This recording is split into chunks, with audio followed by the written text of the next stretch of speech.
The Happy Warrior Podcast. Conservative commentary on the news of the day from a more positive perspective.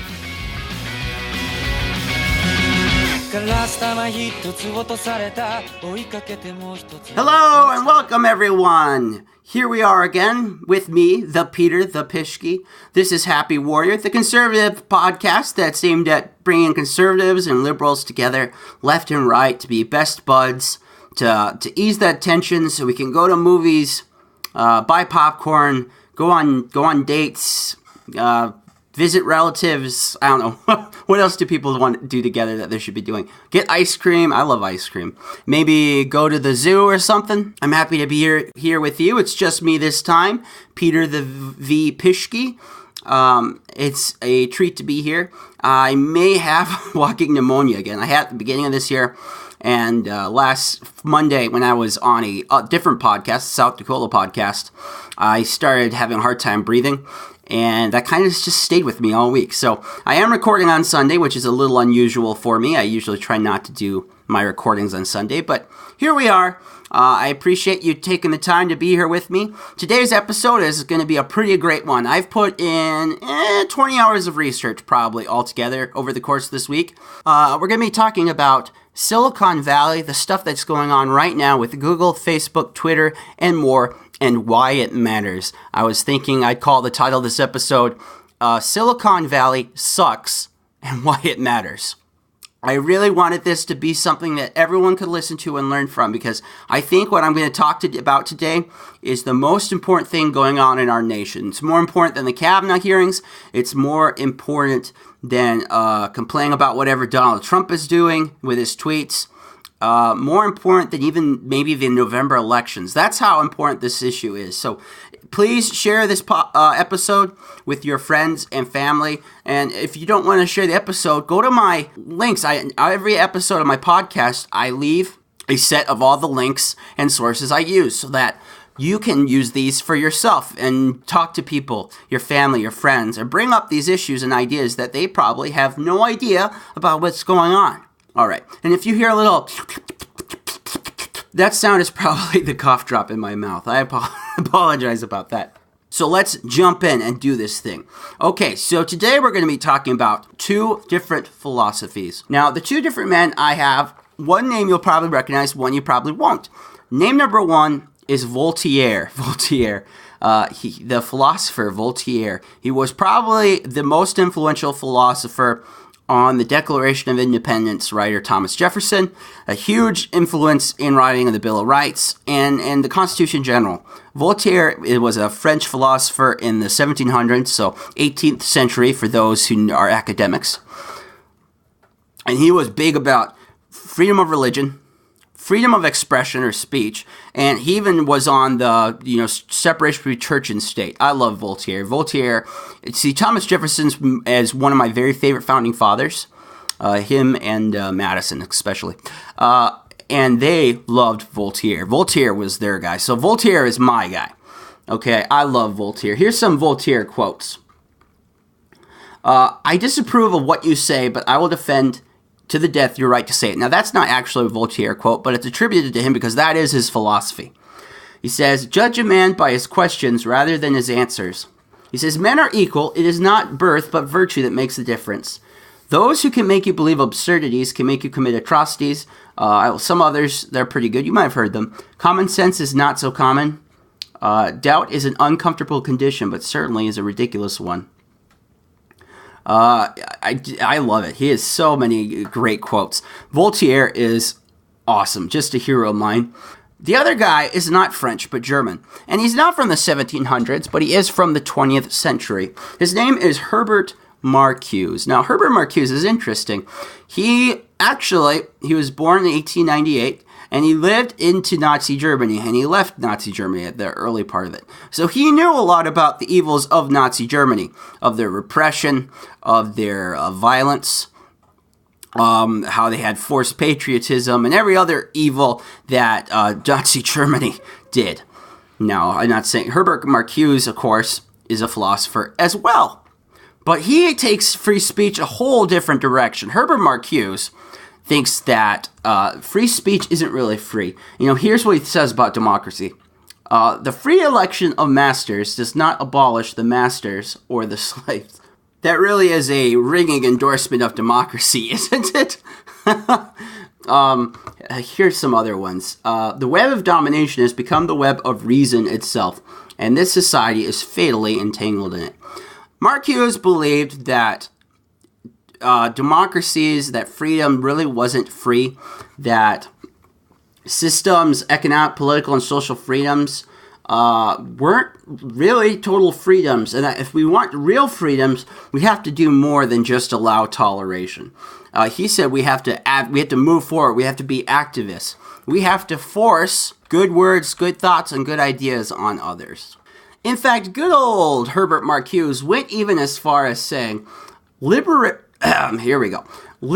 tolerance, then, would mean intolerance against movements from the right and toleration of movements from the left.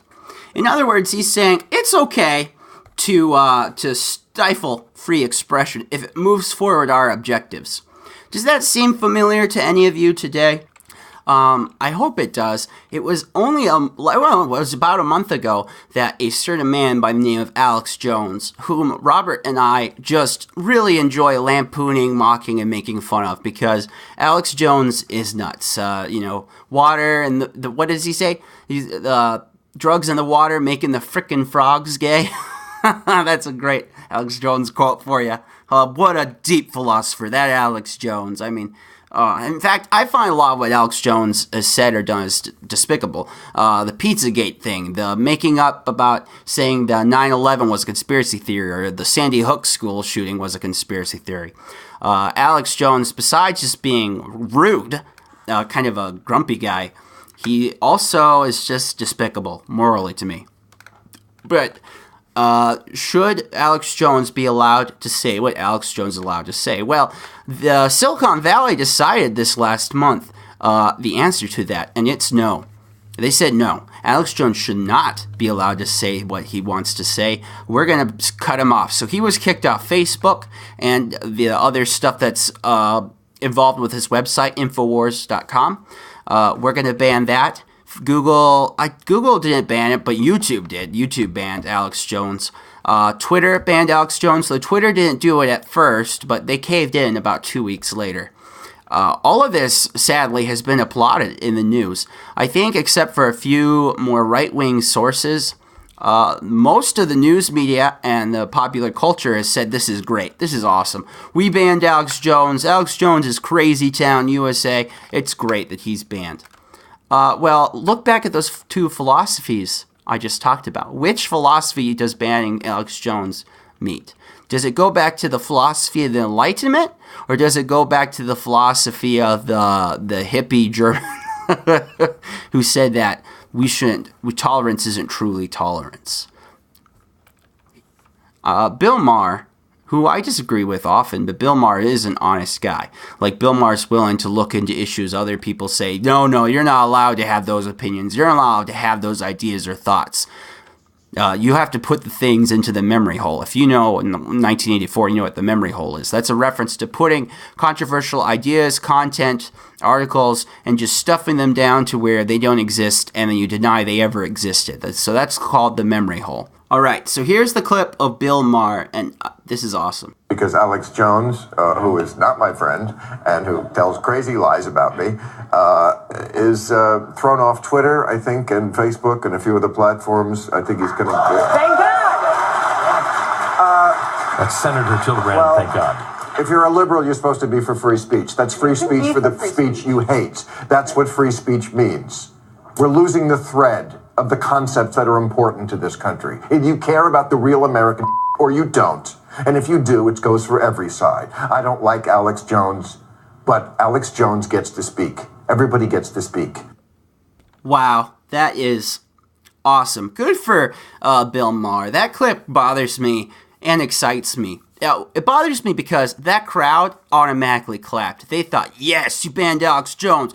All right! Yeah! I don't know. That was like a Canadian frat boy. Yeah, boy! Yeah! It's just ridiculous. Senator Kirsten Gillibrand there was like, yeah, right. You know, she was giving it the high five. Now, you may have noticed that clip I used actually was a clip from the Glenn Beck radio program, but they had the curse words bleeped, so that's why I used it. Bill Maher is awesome. He is completely right. We either have free speech or we don't. We either allow people that we don't like to talk, or the First Amendment means nothing. That is and Bill Maher, that clip I just showed you summed up the big problem I have with Silicon Valley right now.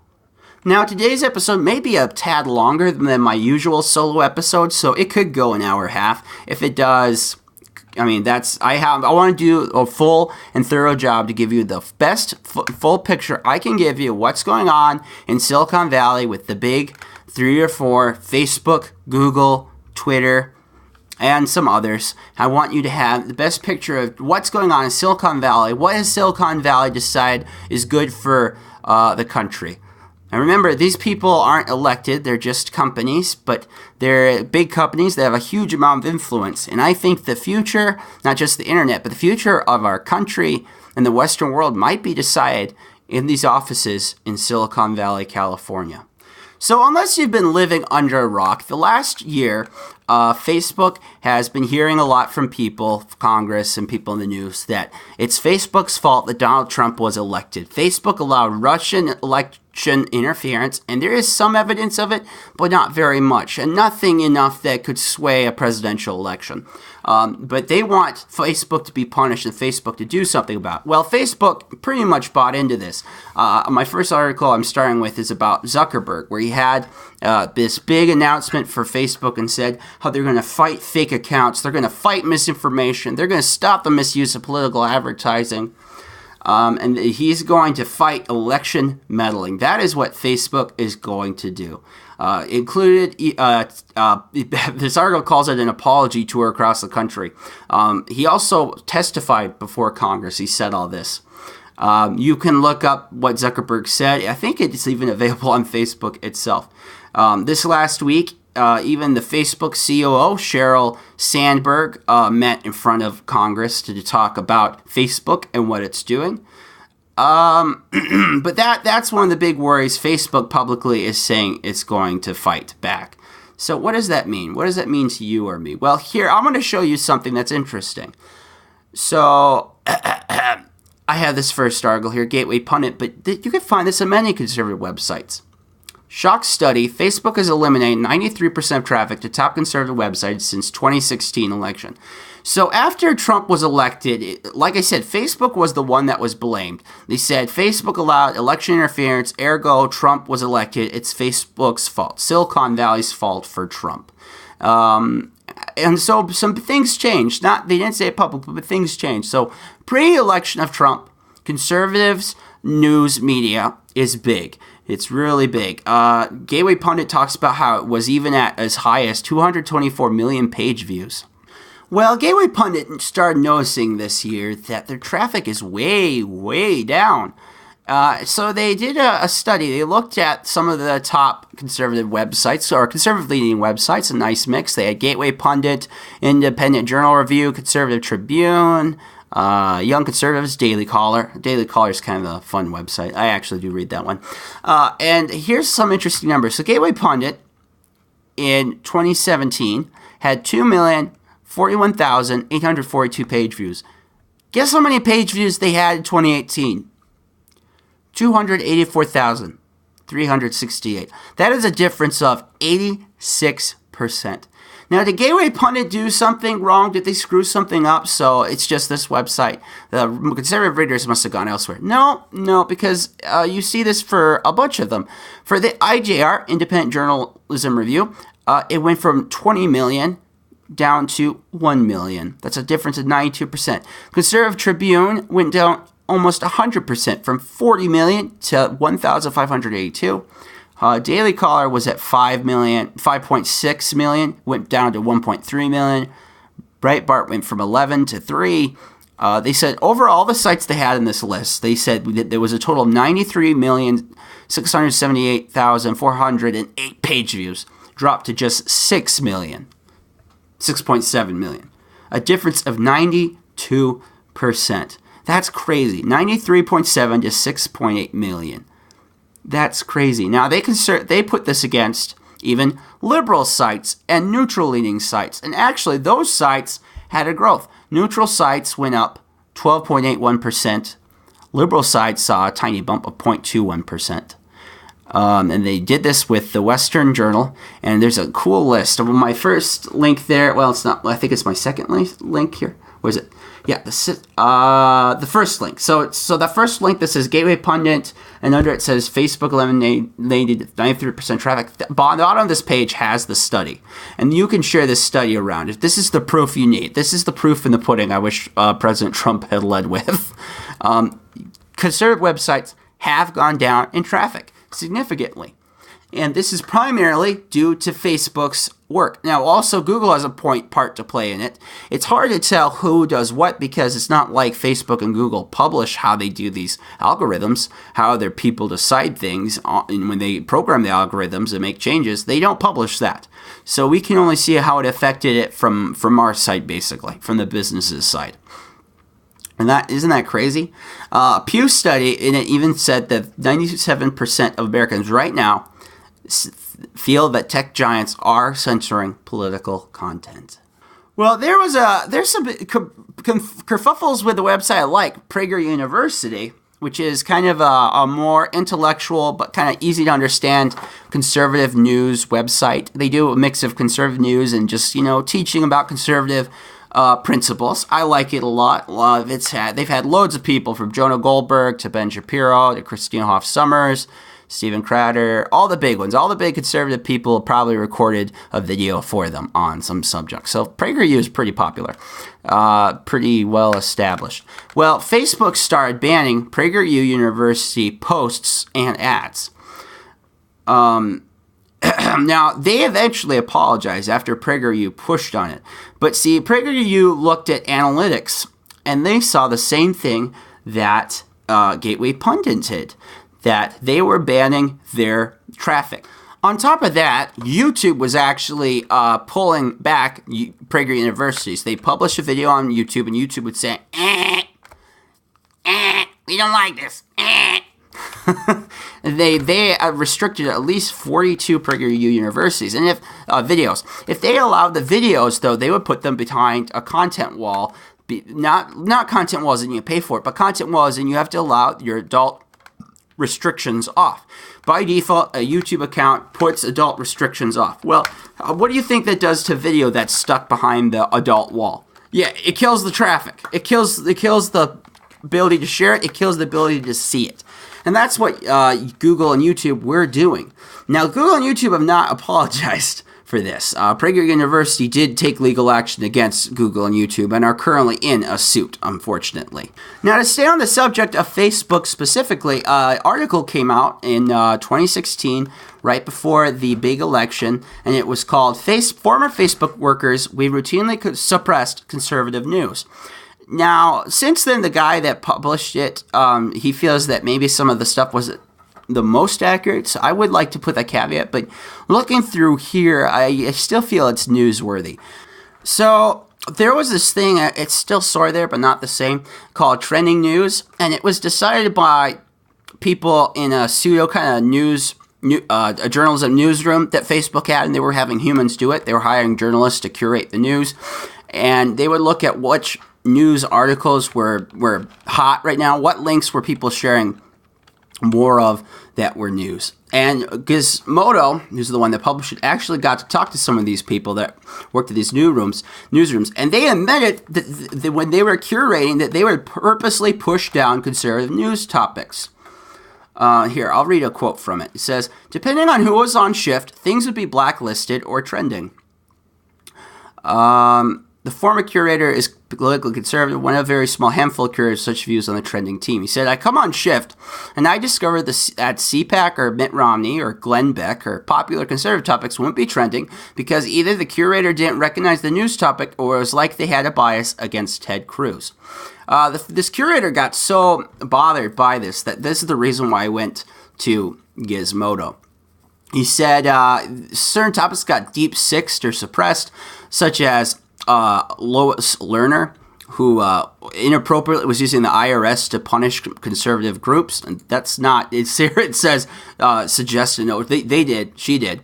The Wisconsin Governor Scott Walker, popular conservative news aggregator Drudge Report, Chris Kyle, the former Navy SEAL's murder in 2013, Steven Crowder, all of these were pushed down. And the guy said, I believe it had a chilling effect on conservative news. Another former curator agreed that the operation had diversion to right-wing news sources. I'm reading the Gizmodo article still. It was absolutely biased. We were doing it subjectively. It just depends on who the curator is and what time of day it is. Every once in a while, a red state or conservative news source would have a story. But this is probably the best part from it. But we would have to go and find the same story from a more neutral outlet that wasn't as biased. And the article even says that basically these journalists were acting more as opinion people, and they were injecting certain stories to try to make them more popular on subjects that they felt were worthy, which were usually left-leaning, and they were pushing down articles and stories that were more right-leaning. They were doing it on purpose. A quote, here's the end quote, "It wasn't trending news at all. It was an opinion." Oh, wow. So that was 2016. Since then, Facebook has sort of apologized. They moved trending news to an algorithm, and we're supposed to believe that the algorithm won't be unbiased. That algorithm won't be biased. I have a story later on totally about how unbiased algorithms are. So what other ways could Facebook be pushing down news items and stories and websites they don't like? Well, it was reported in The Sun, that's a UK news company, that Facebook actually has something called a trust rating for all users. This is invisible to you and I. You and I cannot go check out our trust rating. And every user gets a score on 0 to 1 that determines if they have a good or bad reputation. Facebook says that this is a way that they can give feedback. If an article is published and they feel that the article was false by a fact checker, then they'll weigh that person's future news feedback with someone who indiscriminately provides false. So basically it's saying if you provide false stuff, things they think are false news, they're going to push you down. You'll have a lower trust rating, and so people will be less likely to see what you publish. Now for you at home that's been paying attention to what's happening in China as of late, this might seem a tad familiar. So what kind of article do you think those fact checkers will say are false? Well, I have a cool PJ Media has an article, and I found this a couple other places, but I'm going to use them, that certain topics would be reported on would be more likely to look like spam. Articles that they have an example of, both articles dealt with Paul Manafort's conviction and the Michael Cohen guilty plea, arguing that these events were not nearly as damning to President Donald Trump as the media supposed. These were not published by conservative websites. It was a New York Post article and a CNN article. I don't think anyone is saying that CNN and the New York Post are great right-wing news sources. Kind of interesting. So the lady said, Selena Zito, she was the author of the New York Post article, I think. She says, this is interesting. Facebook took down my post of my reporting for the New York Post. I've received 9 separate messages from readers telling me the same thing has happened to them. The article was titled, Why Trump Supporters Won't Care About Cohen and Manafort's Convictions. She got a message from Facebook, and the message says, we removed this post because it looks like spam and doesn't follow our community standards. She talked to several people who posted the New York Post story, only to have it removed. Eventually, they did put the article back up, but they never responded to any of my inquiries. This is the author still. I first put out a polite tweet, then directed my message. Then I sent them a message to the Facebook page, and then I sent a message through support. No answer. I mean, that's crazy that she was talking to the Washington Times about, and this is a PJ Media article that takes it all in. I heard you mention that. Sorry. You know what's funny about this New York Post article? We posted the New York Post article. We have some robots, some AIs that just kind of feed some stories to our Facebook pages, kind of by itself. And we had the New York Post article, and I got a message from Facebook about it, and I got scared. I got scared by it. I was like, oh no, I don't want to hurt this trust score rating that I read about, so I just deleted it. Because I'm a coward. I mean, it's crazy. It's just crazy that the Facebook would do that. Now, why that is that it banned them, it's hard to know. Is it because the robots thought it was spam? Is it because they're fact checkers? The majority of them are leftists, including the extremist group, the Southern Poverty Law Center, which brands conservatives and even Christian organizations as hate groups for daring to disagree with their worldview. And the SPLC says that censoring conservatives online is awesome. They think it's great. They buy into the Marcusean way of thinking. Well, it was recently that Facebook decided to add a right-leaning website to become one of these fact checkers. And that fact checker is the Weekly Standard, which is an awesome conservative type news magazine. I love Weekly Standard. Their articles they're similar to the New Yorker, that they're long form articles that go really in depth and probably were really big projects by the authors to put together. Well, it's funny. See, the left thought the fact checking was okay, and it was crazy to have any problem with this until Think Progress, a Think Progress article got fact checked by the Weekly Standard, and there was a giant freak out, and everyone's melting down. I mean, oh man. They're just like, wow, how could you be doing this? How dare you? I mean, they were just losing their minds. The Think Progress article, I just read it. Basically, the Think Progress article was saying that Kavanaugh said that he would kill Roe v. Wade at the hearing. And they said, in fact, I'll just read the title. Brett Kavanaugh said he would kill Roe v. Wade last week, and almost no one noticed.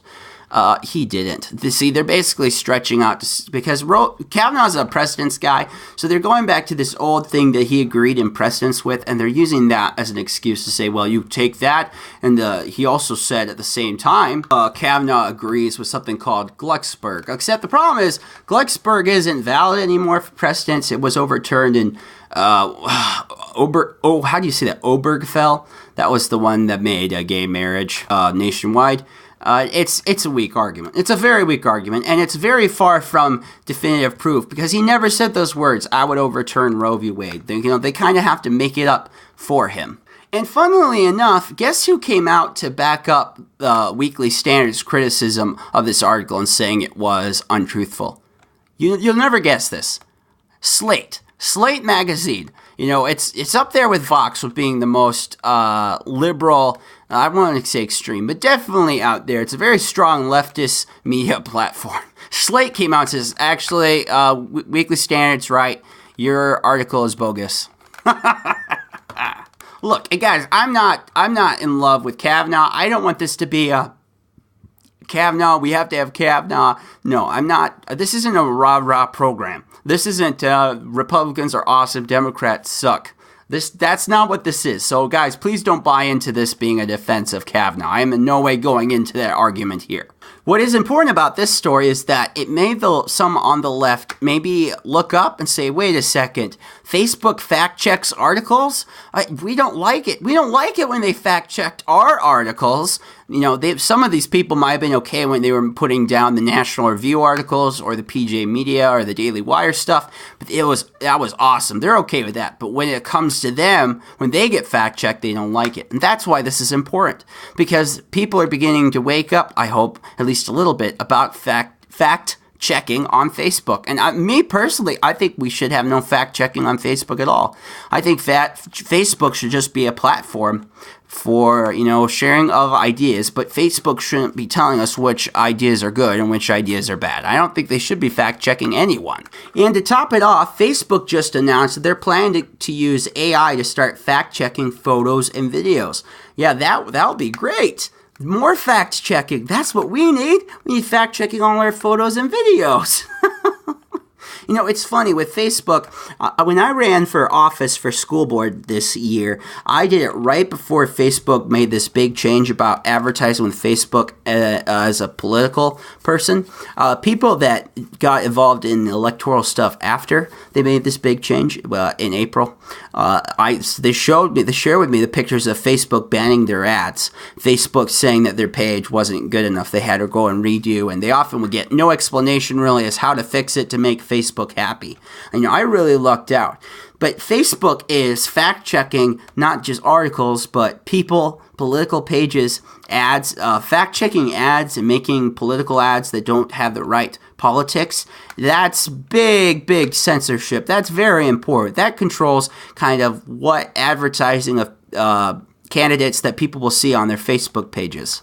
Now, Facebook does have some big problems, not just here in the U.S., but worldwide. When they went in front of Congress, Senator Rubio asked Sheryl Sandberg, the COO, do you support them only in the United States, or are these principles that you feel obligated to support around the world? Well, Sandberg said, we support these principles around the world. However, this Intercept article, which, by the way, did great journalism, good for the Intercept, basically said, this is a lie. You only need to look at the publicly available transparency report to see that Facebook helps block free expression as a matter of policy. I'm quoting it.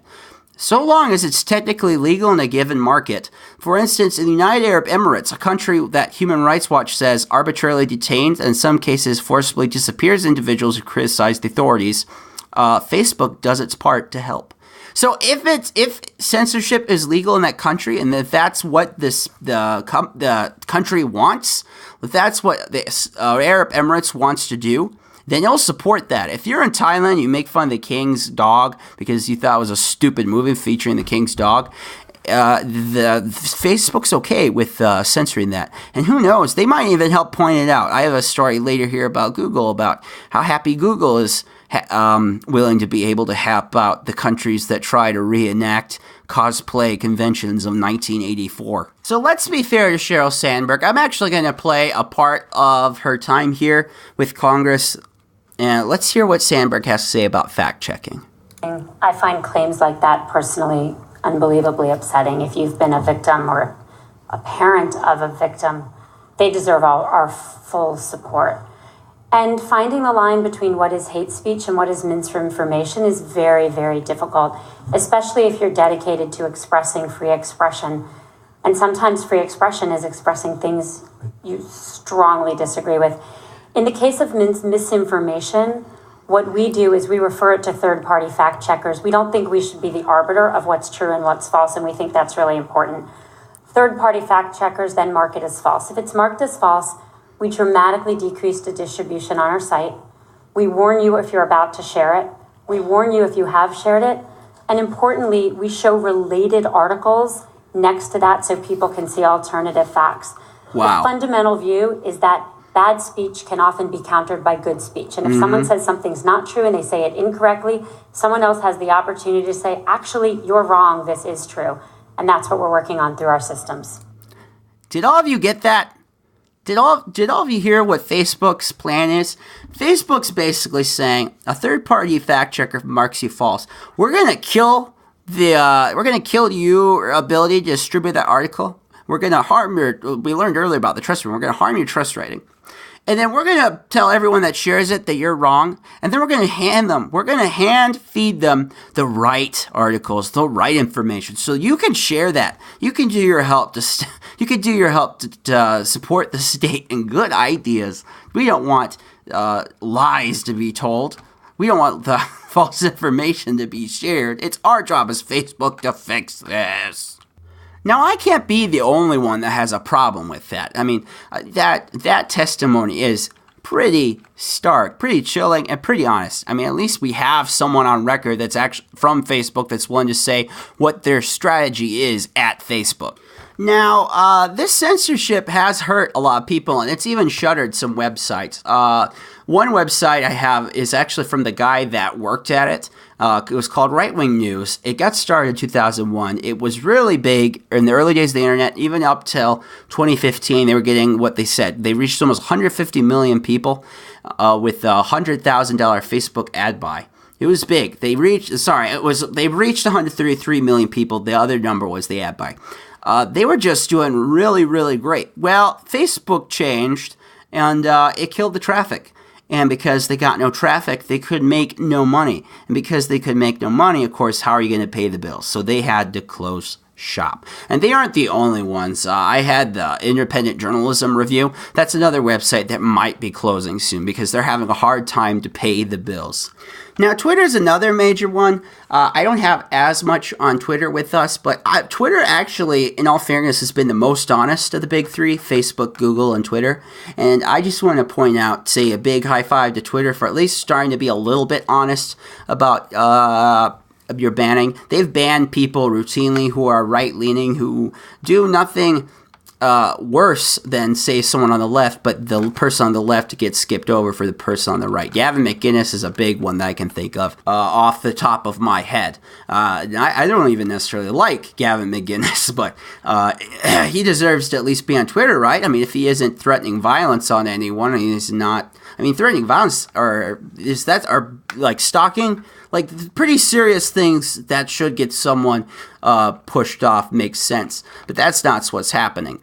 What's happenings? I sound like the Brooklyn guy from Futurama. So in this last year, Twitter got caught doing something called shadow banning, where they would prevent people from seeing your tweets unless they clicked on your page, and they wouldn't tell you if you were banned in this way. That's why it was called shadow banning. The organization that did this was James O'Keefe's Project Veritas, and I like a lot of the work they do. Some of their tactics are a tad underhanded, but I love that kind of investigative journalism, and it's something we should hope to have more of. You know, that's kind of how John Stossel earned his fame, was being an undercover consumer journalist, and John Stossel is one of my journalism heroes. But that's how we know about the shadow banning. Well, fast forward, that was 2017, end of 2017, I think, when the shadow banning thing came out. He responded to this kind of saying that shadow banning wasn't a specific thing that they did. It was too widely of a defined term, but he basically admitted that they do it, that they hide tweets from everyone without that person knowing about it. But he said, doing something behind political ideology or viewpoints, claiming that's the real question behind the question. We are not, period. We do not look at content with regards to political viewpoint or ideology. We look at behavior. Now, we follow that, though, because he even came out just 2 days ago, Jack Dorsey, the Twitter CEO. That's the guy I'm quoting. He said that conservative staffers don't feel safe to express their opinions at the company. He basically admitted that people don't feel safe. He says they do feel silenced by just the general swirl of what they perceive to be the broader percentage of leanings within the company. I don't think that's fair or right. We should make sure everyone feels safe to express themselves within the company, no matter where they come from, what their background is. He says, I mean, my dad was a Republican, and thank you to that guy's dad. I'm so glad you're a Republican dad, because at least this has opened him up somewhat to talking about these issues. So I'm giving Twitter a big high five, even though they are shadow banning people and pushing hard against people who are conservative, including like political advertising. You know, if you want to advertise your tweet, they may ban you more often because you're conservative. But at least Jack Dorsey's being somewhat open about this. All right, folks, so that's halfway through my argument about what is going on in Silicon Valley and why it is bad for us. So that was Facebook and Twitter. We're now going to move on to Google, but I think we need a bit of a break. So something fun I thought we could do in between here is go to he's one of my favorite musical artists, Pogo, P-O-G-O. He's an Australian dude that likes to take segments of, well, really anything, usually old movies, but all kinds of stuff, and turn it into a song. You've probably heard Pogo music before and didn't know who it was. This one is fun. He did it in 2016 using footage of then candidate Trump. I thought, considering all the political stuff that's going on right now, I thought it might be fun to just take a quick break, listen to this track. The track is called Trumpular. Now, you can find the link to this in my thing. It goes to a YouTube video. Please support Mr. Pogo and his awesome music. If you like what you hear, maybe spread that around. Okay, thanks. And a 1, and a 2, and a 3. Love the flow. 69. Now it's time for new, believable people, and we must do it. If we don't control insiders, this will be over and over. To lead by an any big fat love, find common ground to halt the spread of lies. And we must do it big fat love, find common ground to halt the spread of lies. And any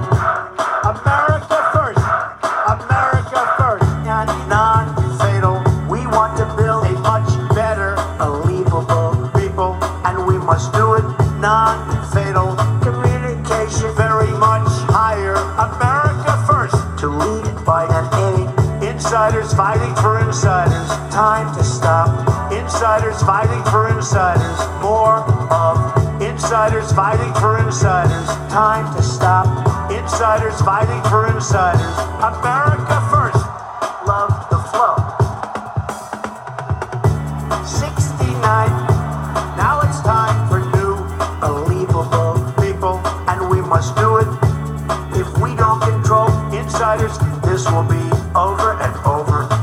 To lead by an A, big, fat love, find common ground. To halt the spread of lies, and we must do it. Big, fat love, find common ground. To halt the spread of lies, and A, America first, America first, and non-fatal. We want to build a much better, believable people, and we must do it non-fatal. Communication very much higher. America first. To lead by an A. Insiders fighting for insiders. Time to stop. Insiders fighting for insiders. More of insiders fighting for insiders. Time to stop. Insiders fighting for insiders. America first. Love the flow.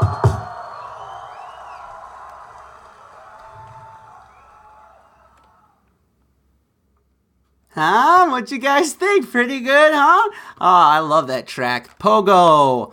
Trumpular. Thank you, Pogo. Is about to play one of my other favorites, the Data and Picard song by Pogo.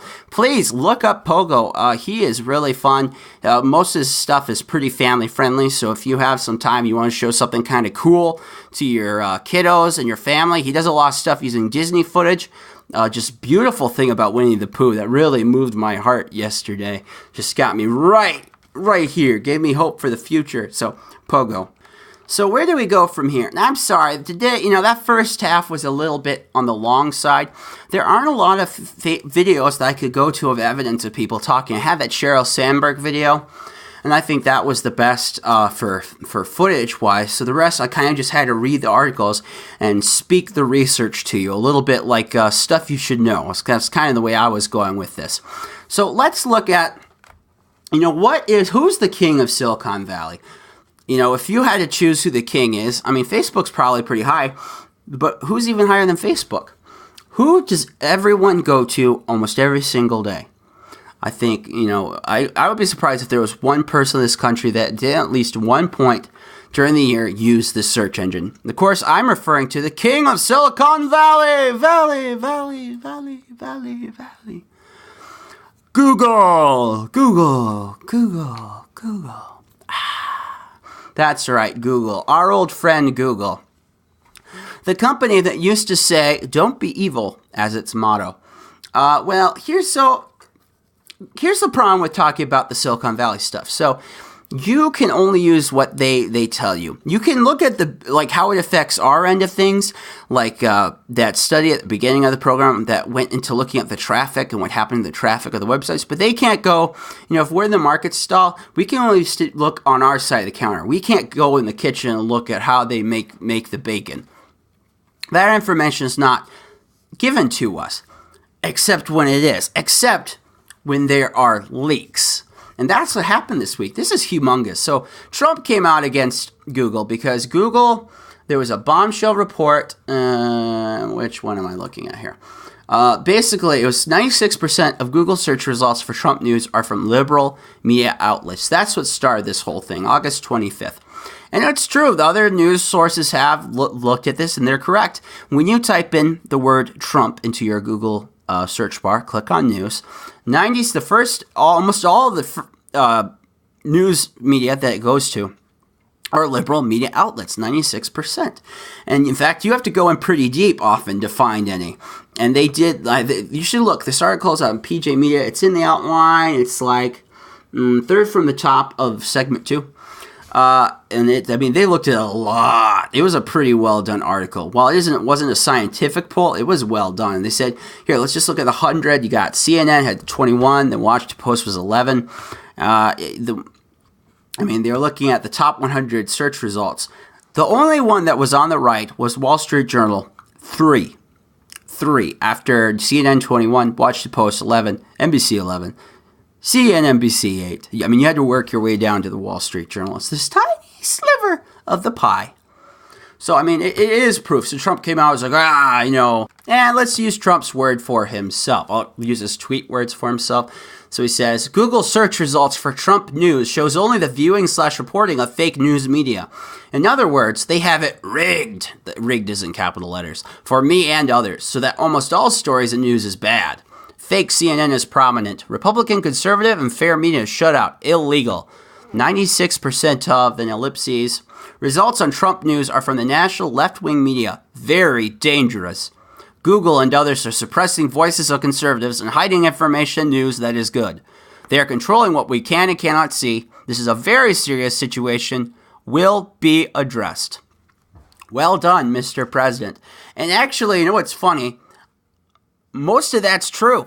I mean, the Trump tweets usually have all the subtlety that you need to explain an issue, but for the most part, he hasn't. Now, it isn't just about being left-wing news is better than conservative news, or like we're missing out on conservative news because it's the real news, or he's looking at this because it affects Trump, and anything that affects the Trump brand, that bugs him to pieces. He's an egotist of the highest order.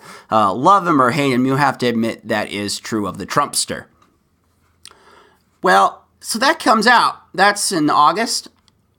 Well, there's not really any proof for what Google's doing, except there was a leak. And it got leaked onto Breitbart. And it was people that worked at Google that gave this video. See, back after the election, remember when everyone freaked out? What was it? The American Horror Story had the whole storyline about the evil Trumpers, where they were happy now because Trump won, and how horrible it was for the sad gay lesbians that had adopted kid, and blah, blah, blah, blah, blah, blah, blah.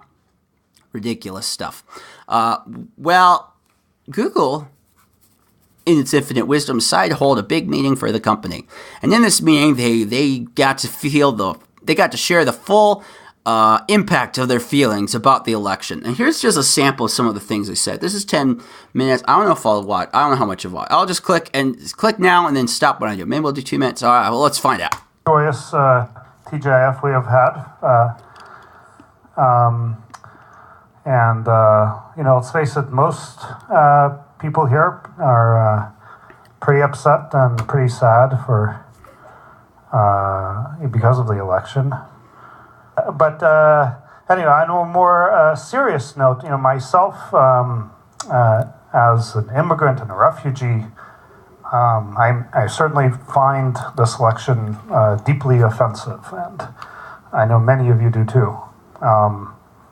And I think it's a very stressful time, and it conflicts with many of our values. I think it's a good time to reflect on that, and we're gonna hopefully share some thoughts today.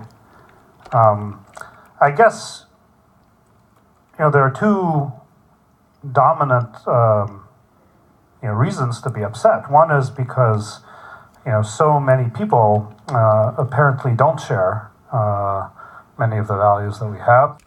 All right, so I'll end the part of that video there. So if you want to just get the highlights, the whole video is on Breitbart. It's over an hour. That's kind of long. To get the best parts of it, there's a compilation video that's about 10 minutes. I have it on the bottom of that Daily Wire link under Google in segment 2. If you want to look at that for yourself, you can. That first guy that talked was Sergey Brin, co-founder of Google, a very influential guy in the company. That's some strong stuff. They had some guys later on, like senior VP of Google, Kent Walker, who said that Trump voters are motivated by fear, xenophobia, and hatred, that Trump is a sign of tribalism that's self-destructive, and he said that history is on our side, and the moral arc of history bends toward progress. I mean, some really just crazy town things to hear it from now, considering the articles I've shared with you today. These are the people that are in charge of Google. They feel they're on the right side of history and that at least half the country doesn't share the same values they do.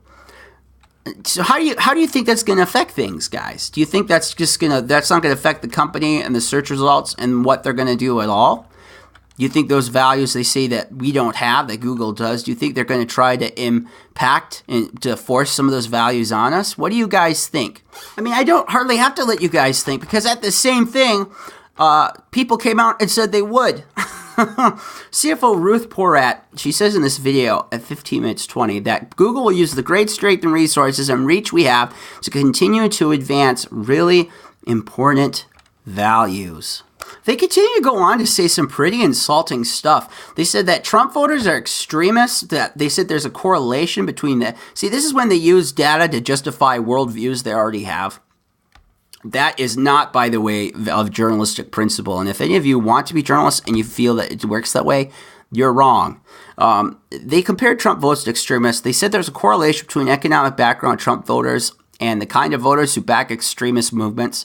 They go on to here to basically blame income disparity, that it's poor, stupid. I mean, they didn't say it this way, but basically they're saying it was poor, stupid people. They even said Trump voters were motivated by boredom than legitimate concerns, that the great tragedies of history were because of boredom, that fascism came to town because people were bored. I mean, it's just scary stuff. I mean, a Google employee asked during it about misinformation, fake news, and low information voters. This is what Pichai says. Pichai is the CEO. The CEO says, investments in machine learning and AI are a big opportunity to fix the problem. He said, Google must ensure the rise of populism doesn't turn into a world war or something catastrophic. Instead, a blip, a hiccup. Now, I took my time to read all that to you and let you listen because it's important you hear that.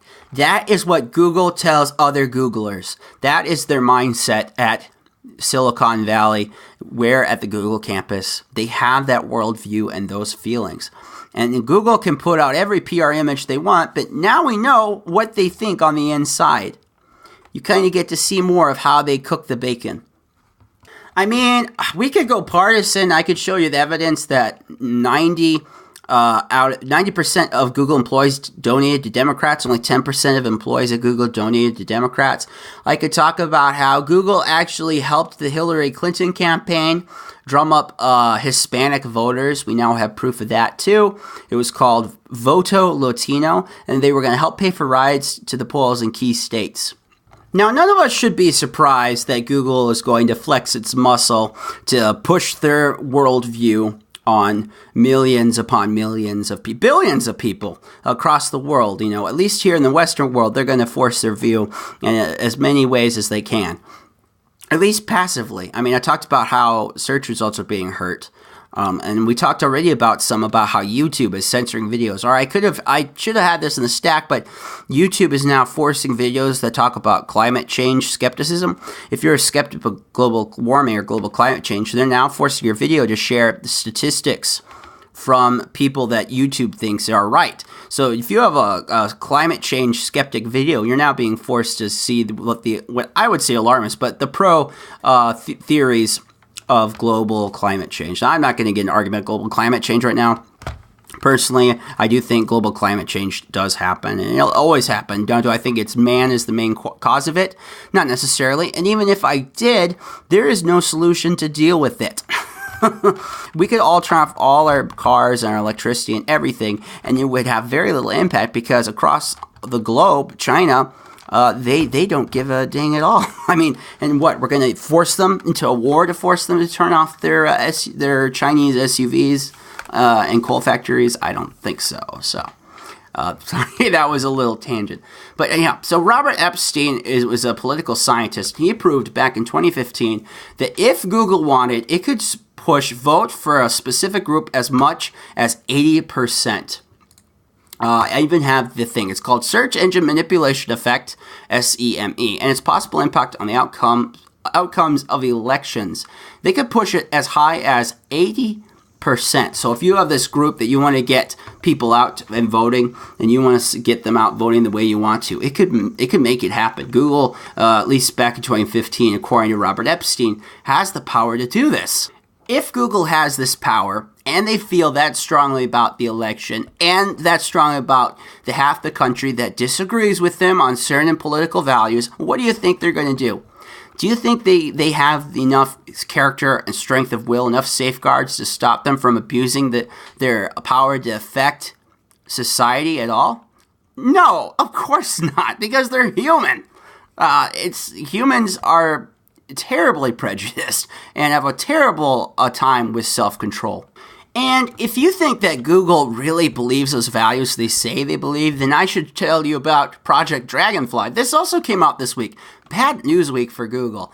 So Google was helping the Chinese government, the communist Chinese government, control the information people were getting, censor them, and then in effect, they were helping to punish these people. So here's the background. Google, in 2010, got out of China. They were developing a web search, and people were using it, but China says, hey, we want you to censor certain terms we don't like. So freedom of expression, they would probably censor Voltaire. Now they would censor Winnie the Pooh. You need to look that up on your own time, guys. Anything that the Chinese Communist government didn't like. Well, Google at the time had that motto, do no evil. So don't be evil. And so Google stood by the motto. They got out of China, even though economically it hurt them. And other companies like Alibaba became humongous. Fast forward to 2015, the Alphabet becomes the parent company. Google is now under Alphabet, and then Google has a new CEO. Mr. Pichai, who we heard from earlier. We didn't hear from earlier, but I did read him. Google now is helping the Chinese. They were helping the Chinese develop a Google web search on an Android. It was called Project Dragonfly.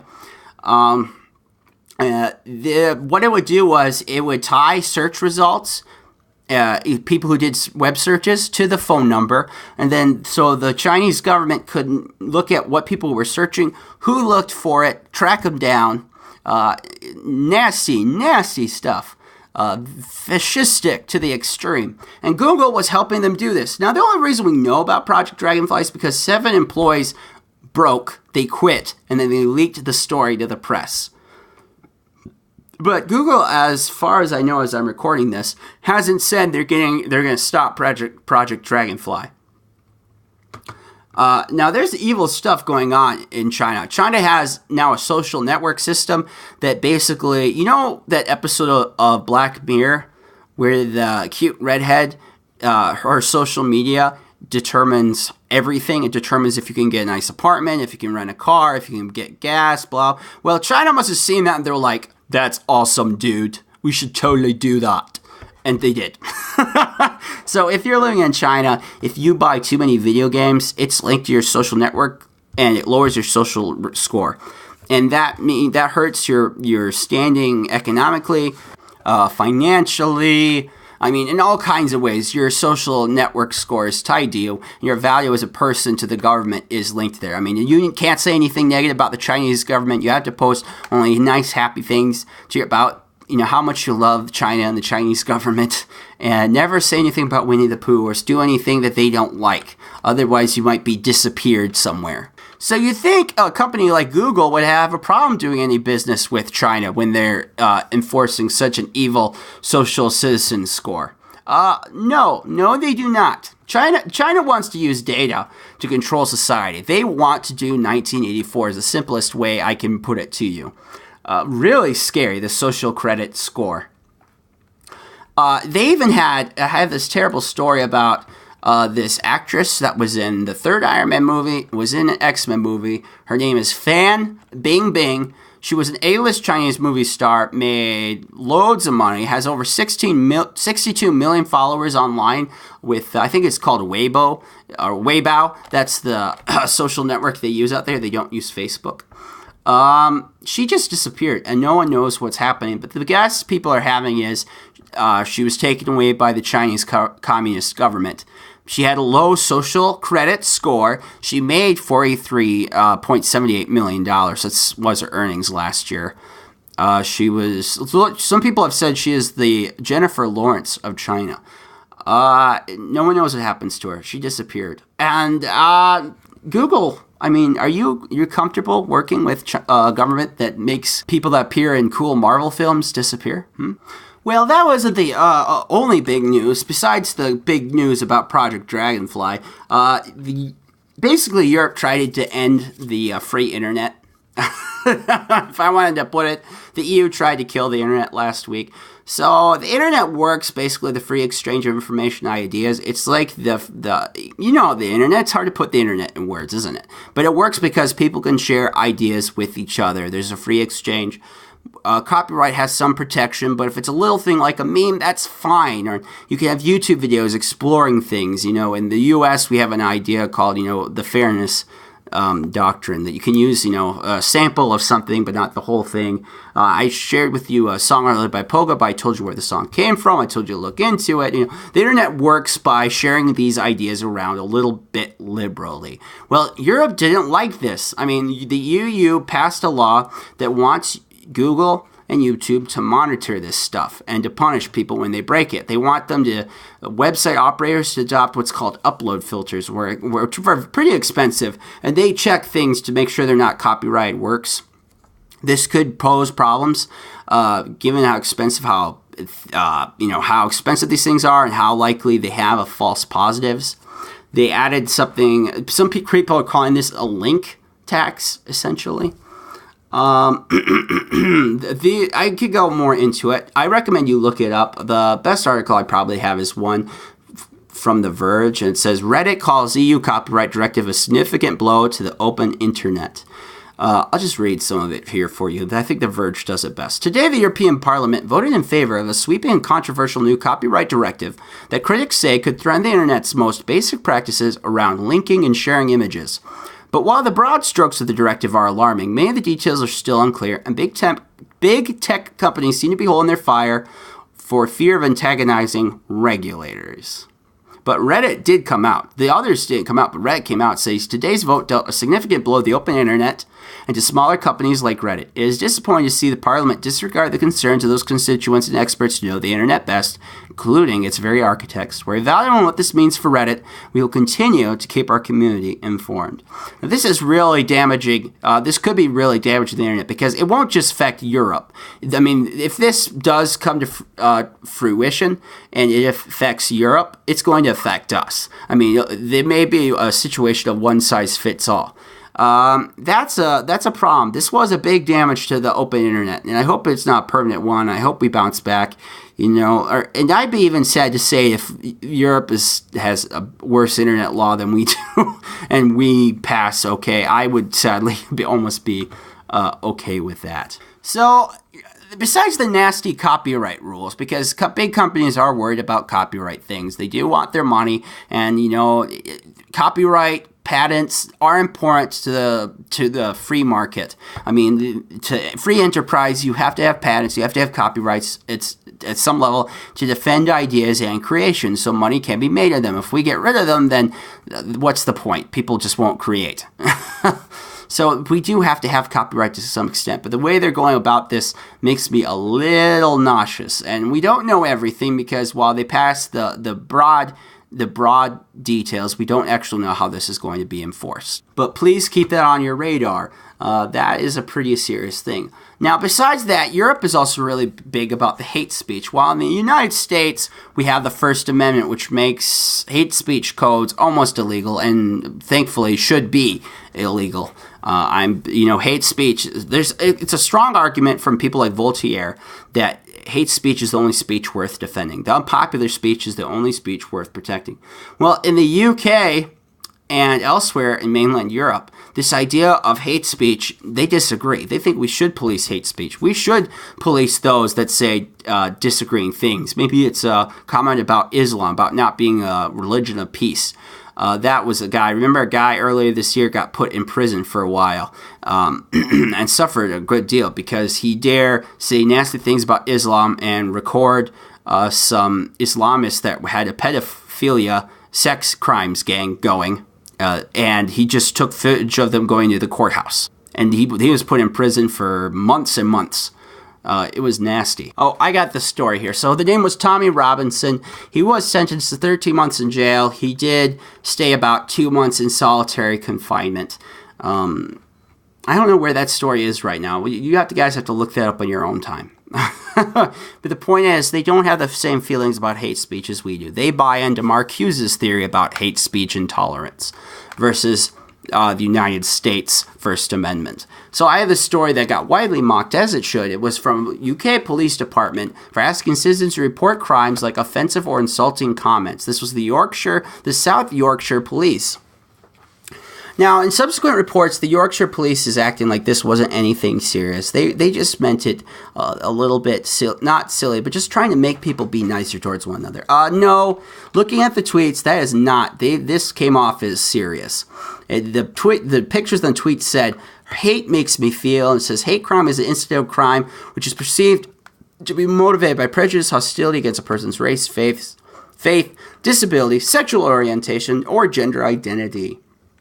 And the tweet said, "In addition to reporting hate crime, please report non-crime hate incidents, which can include things like offensive or insulting comments, online, in person, or in writing. Hate will not be tolerated in South Yorkshire. Report it and put a stop to it." Yeah, that was serious. Those were serious tweets. Thankfully, this didn't go anywhere, at least as far as we're led to believe from the stories I've read. I have a link to here from the Daily Wire. But this would never be said in the U.S., hopefully. But the reason it's said in the U.K. is because this is an attitude that exists over there. That they buy into the Mark Hughes theory of tolerance. They don't buy into the First Amendment the same way we do. When I talk about absolute free speech, that's a term that we can apply here that you just can't apply across the Atlantic. So where am I going with this? Well, I want to end here on some couple things. So you now know the state of what the record is in Silicon Valley. Silicon Valley is going to be regulated, I think, in some way. I don't think it's the answer. I don't know what the answer is. If they were to be regulated, I want it to be more a regulation of we know what they do and how they do it, and that they can't put one kind of speech in front of the other, so they can't put something down because they disagree with it. But I don't know how you would regulate that. And it just sounds like the people in Washington, the congressmen, aren't into that. They had a guy that talked about, that this is the end of the Wild West of social media. And this guy used to actually work in telecommunications. I mean, I think a lot of the Congress people are looking at this as opportunity with salivating teeth to make a name for themselves, to cut it up, maybe for more of the corrupt ones to make some money off of it. It's scary. I don't know what's going to happen, but Congress is going to regulate. I 100% believe it's going to happen. I hope it's not like when they broke up AT&T, because that proved to be a monster that only entrenched AT&T further. I'm referring to when they broke up the telecommunications company AT&T years and years ago for telephones, and they broke it up into different segments of the nation, and that just did not do anything good or what they intended. So I'm afraid of the regulation, but regulation is going to come. That's my guarantee to you.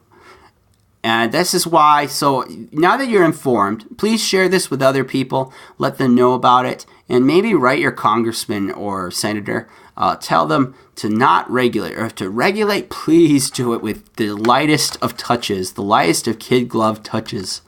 Because as much as I have a problem with Silicon Valley, regulation is not the answer. Government sucks at what it does. Government sucks at what they do, worse than Silicon Valley is at what Silicon Valley does. Do you think the government's going to be light-handed? Is going to be prejudicial free? Now, here's the last thing. This is an idea I probably should have mentioned earlier, but robots can be racist and sexist all on their own. It was a study that came out just in time for this podcast 3 days ago. And basically, it says that robots, when you do AI programs and you simulate them, eventually the programs split off into their own groups. They treat outside programs differently. This isn't about programmers putting their own perceived biases into the programs. I mean, it's hard to believe that if Google's going to do that with China, they're going to hold back the United States. They're willing to they're willing to play footsie with the Chinese communists, but they're not willing to mess with the United States citizens. Yeah, whatever. That's not that. That's not, biases that these companies have, even they won't mean to, but they will affect the algorithms. No, it's not even that. It's saying that algorithms on their own develop prejudice. It's an amazing story, and it really bites into the old idea that Silicon Valley, the algorithms were the future, and we're perfect. Where humans were dumb and prejudicial and racist, that was the answer. But this shows that no, programs can become prejudicial all on their own. So the future about what is going to happen on these issues is amazing. We got some incredible things happening in the future. And overall, Silicon Valley is better for us than it is damaging. But Silicon Valley, as it is right now, is damaging the country. It has way more impact than you probably realize. And I think the most important decisions about our future, how we obtain our information, what we learn, the opinions we have, will be reflected by the decisions that Silicon Valley now makes. So please keep an eye on what's going on with Silicon Valley. Don't just look at DC, or don't just look at your typical news media to do all the work for you. Look to what's happening down in California, in the Green Valleys next to San Francisco. All right, before I make the final point of why this is all important, I kind of did already, but there's one way I think it affects our society that we're seeing now. Not just in the future, but how it's affecting our society negatively right now. But I'm going to go to a part of a Reason video. I don't know if I'll play the whole thing. It's about the Kavanaugh hearings, but it's not in a defense of Kavanaugh. It's about how ridiculous our politicians are acting. Please listen. It's from Reason.com. Love it, then share it. All right, everybody, you know the drill. We all know how we're voting, but let's get those sound bites for our donor emails. What should have happened at the Brett Kavanaugh hearings? That's what it says. What are going to be the ground rules today? Playing politics. I am upset about the process. Oh, we haven't even started. Are we going to be allowed to interrupt each other? Yes. Knock, knock. Who's there? Interrupting protester. That reveals the whole joke. It doesn't pass the giggle test. Okay, focus. People, focus. We are here to talk about a single person. Hillary Clinton. Merrick Garland. Justice Kagan. Justice Sotomayor. Reverend Al Sharpton. Bill Burke. Lin-Manuel Miranda. Judge Kavanaugh. Hi. What a bastard Donald Trump is. We can drink in here, right? I think the penalty, sir, is being ousted from the Senate. I openly invite and accept the consequences. I feel like I'm a prop. Am I a prop for your thing? Have you not seen one of these before? It's mostly a sham. We know that every Democratic member of this committee is going to vote no. Do you guys want to hear about my judicial opinions? I have over 300. Put them in a box marked irrelevant and set it aside. They're full of junk. These confirmation hearings haven't worked for 31 years in America. In fairness, Congress hasn't worked for 31 years either, so... I'm sorry, that was harsh. Can we redact that? Can we slip that into the thousands of documents we don't talk about? Anybody running for president over there? How much of this hearing is just presidential campaign fodder? 10 to 15%. Or 50% or 40%. 99%. 100%. Well, we got the room for 3 more days. Should we watch a movie? We've never had a request for a video. Forrest Gump. Alice in Wonderland. We've seen this movie before. I hear Dinesh D'Souza has a new comedy. We need Schoolhouse Rock back. Look, I appreciate Schoolhouse Rock, but we're not children. We're senators. We all understand the concept of object permanence. Don't do that. What's being hidden? What is being hidden? All right.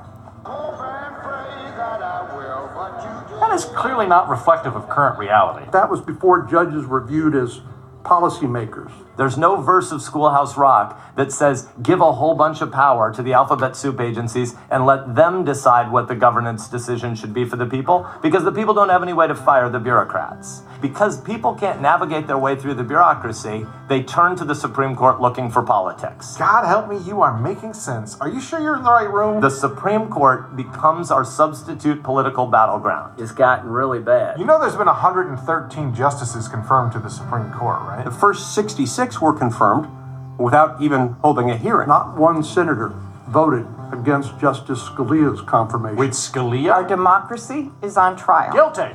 Hey, how much more beer should we get? Thousands of additional cases. Good call. God, I'm gonna miss you. The question we are being asked to address in this hearing, among others, is whether this judge, at this time in our history, will administer the law with equal justice. The indignity of equal. All right, I'm going to put it there. That's about 3 minutes in. It's a 4-minute video, so you have a minute of footage. If you want to see the end of that, please do. Isn't that great? That's so funny. It's like, does anyone want to ask me? I have like 300 opinions. Oh man, that is a solid video. Reason, they do some really good stuff. Reason is kind of loved. If you're a person on the right, even some on the left, they go like, Reason does really good work. We might disagree with your opinions, but your assessment is dead on. That's where John Stossel is right now. I talked earlier about my hero, John Stossel. He works at Reason these days. So check out Reason.com. The video is called What Should Have Happened at the Brett Kavanaugh Hearing. It's new at Reason. It's subtitle, pretty much what everyone expected, unfortunately. It's by Austin Bragg and Andrew Heaton. Please watch again and share. So we talked about Silicon Valley and the way it's banning people. Well, there's one more way and this isn't necessarily Silicon Valley, but there's another way corporate America can ban things they don't like. And it's not with the internet, it's with credit cards. MasterCard got caught, and by the way, some of this never got undone, got caught blocking donations to the David Horowitz and his Freedom Center, which, when I mentioned earlier, the SPLC, the Southern Poverty Law Center, they labeled them a hate group. So MasterCard used the opportunity to say, well, you can't use our services. You can't use Patreon. They told Patreon, you got to kick the Freedom Center out. So that's what they did. And of course, if this had stayed, Visa would have jumped down and said, Visa did do it. Visa did ban them as well.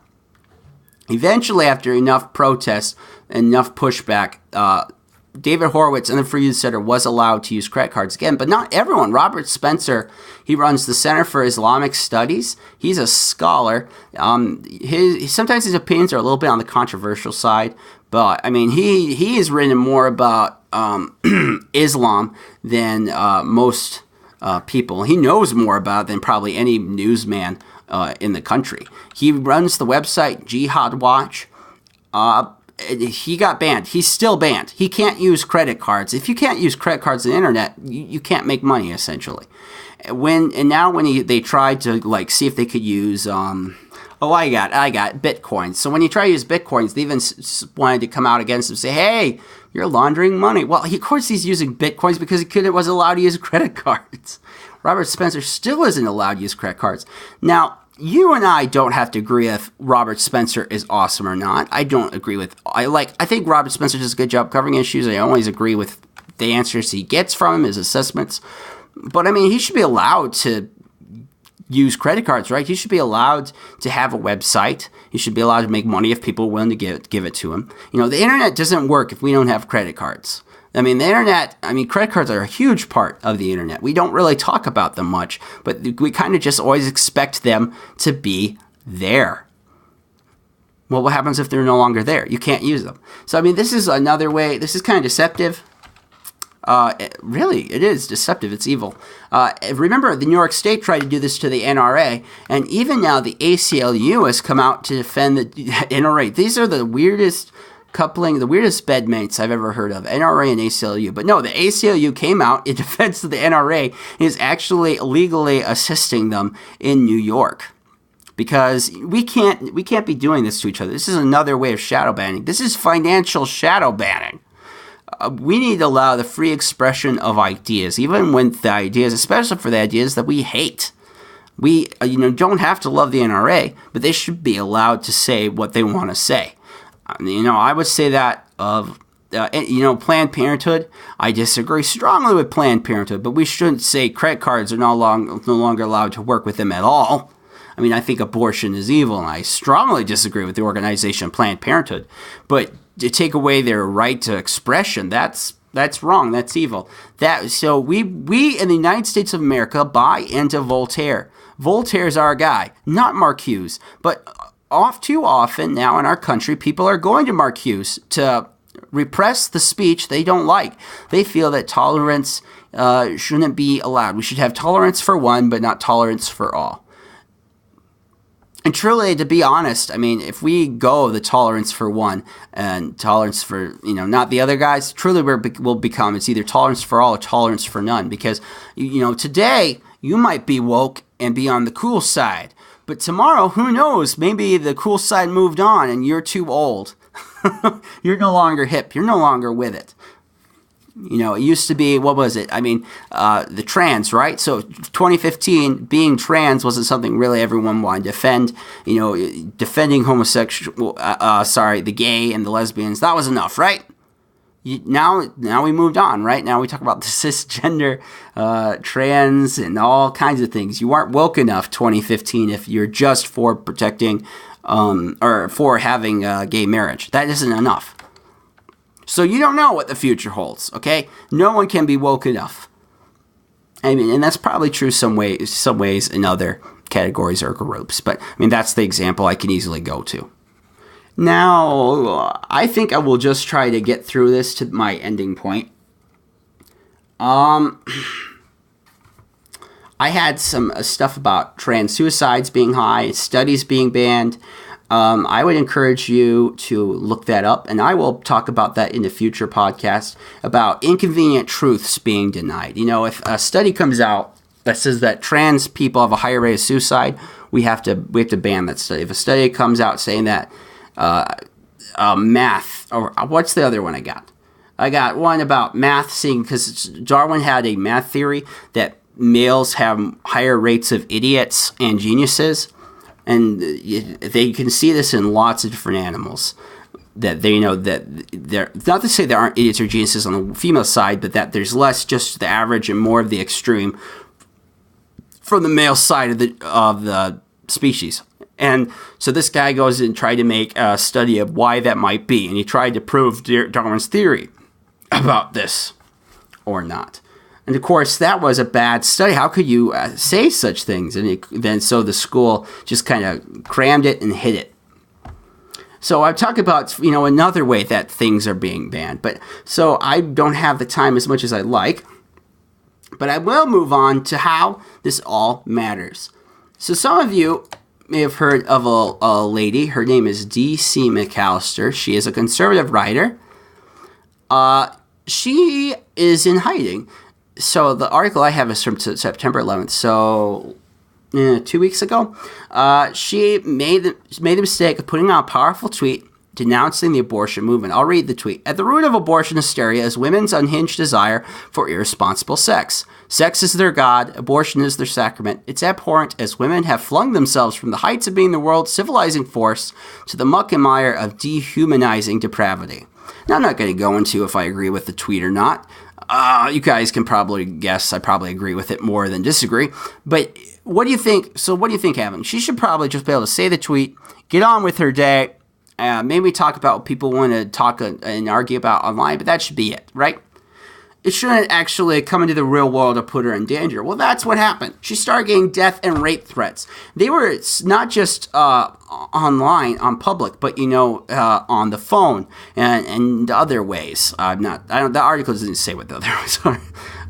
But, I mean, they're nasty tweets, death threats. I mean, just terrible, awful things. I mean, I have this tweet from a popular science fiction writer, and his tweet is just disgusting. Now, Dennis McAllister, D.C. McAllister, is actually a rape survivor. She has a very powerful story about dealing with that trauma. And she's kind of an awesome person. Even if you don't agree with her politics, she does have that very interesting background of endurance. You can learn from that. She should not be in danger. She and her children should not have to go into hiding because she put out a tweet that people disagree about with abortion. But you see, all that censoring, all that banning, all that neo-Marcuseanism that I talked about earlier, that's what it's affected us now. Our culture is now at this point that if you say things we disagree with, it justifies terrible actions against them. If you break a rule of the tribal group, then the tribe gets to attack you.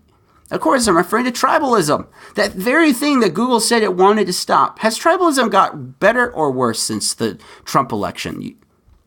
Of course you know what the answer is. It's got worse. The tribalism is worse. This is the worst I've seen in my lifetime, and the worst in my mom's lifetime, and worse in my grandpa's lifetime. Though he says the end of the 60s were pretty heavy. They were pretty divisive. That's not the only story. Here's another story you probably didn't hear on your nightly news, but maybe all of us should have known. So a Wyoming GOP office opens up. It's the first day of this new GOP office. 2 days after opening, it's burned to the ground. I mean, I shouldn't laugh. I laugh because it makes me nervous. It was burned down to the ground, the GOP office. The office was shared by the Albany County Republican Party and the Wyoming College Republicans. Less than 48 hours after it opened, it was burned. I mean, wow. Now, thankfully, enough of it is salvageable. I said burned to the ground. That isn't quite true. You want another story that none of you are hearing about violence because people broke the political rule? They broke the tribal rules.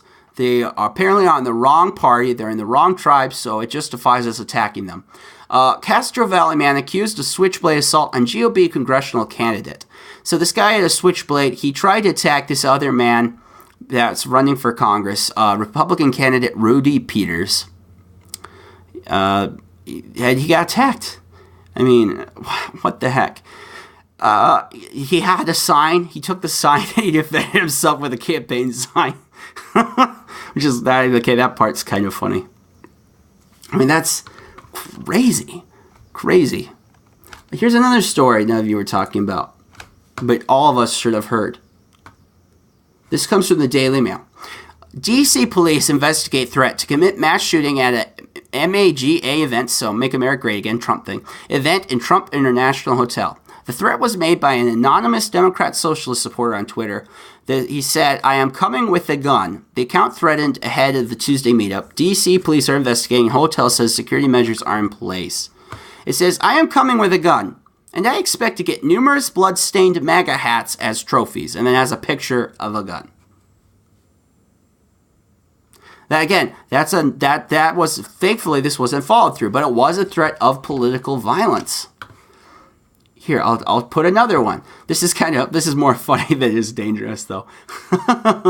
Oh, I had the wrong. But, a Las Vegas professor shoots himself in the arm. It's this funny story. This professor, he didn't even tell anyone when he did. He just did it. He shot himself in the arm with a gun, and he left a note with a $100 bill for the janitor. I don't know if we should call that one dangerous. I'll end with this story here. It was on June 14th, 2017, a lone gunman came out because he was angry about President Trump's election. He then decided to take fire on members of the Republican Congressional Baseball team. He used a rifle and he showered the field with bullets. It struck at least 4 people, including Steve Scalise, the majority whip of the House of Representatives. What could have happened? That had the potential to be the worst political assassination in the United States history, because it had that many people of Congress out there playing baseball and they were targets. We are lucky that we didn't lose any of our congressmen. Now, security guards were hurt. I don't think anyone died from this as far as I know. It's a mess. It was a mess. We are so blessed that Scalise did recover. That is just disgusting.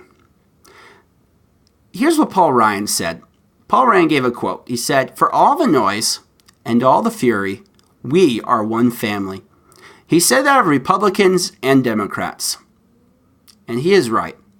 Left or right, pro-abortion or anti-abortion, we are all Americans. We are all members of the human family. This kind of stuff has got to stop. We have to stop looking at each other as members of different tribes and realize that we all belong to the same tribe, the human family. We need to treat each other with respect. We need to expect ourselves and others to do the same. Political violence has to end. The actions of Silicon Valley and the universities that push us to hate each other, the news media that acts in this way too, all of it is making us worse off. It is causing us to do terrible things that otherwise we would never have done. I don't know what the future of Silicon Valley is. I think it'll be regulated. I'm not sure that will lead to much good. I pray that the Lord's hand will be in effect, that He will watch over us, that He will help soften our hearts towards one another and come together. Last week was the anniversary of September 11th. I was 12 years old when that happened, and I can still remember how we came together as a nation so powerfully and so strong. We need to come together again. This hopefully will just be a blip in history. Our nation will come together. We'll put away our stupid feuds. We'll put away our attempts to control each other's thoughts and speech. And things will go on. There'll be other elections and other debates. But this cold civil war must stop. As President Lincoln said, a house divided cannot stand. And so this is my prayer, that things will change. I would ask you that today, try to do better. Try to listen to the other side a little bit more and try to be a bit more honest with yourself. Thank you for listening. This is the Happy Warrior Podcast. God bless all of you. God bless our troops. God bless America. If you have questions or comments, please send them to me, Facebook, Happy Warrior, or go to my email, pete@happy-warrior.net. Pete, P-E-T-E, @happy-warrior.net. Thank you for your time. You have a great day. God bless this country. Thank you for listening. The Happy Warrior Podcast, hosted by Peter Von Pischke, produced by Robert Mailing, a production of the Sioux Empire Podcast Network. Learn more at happy-warrior.net.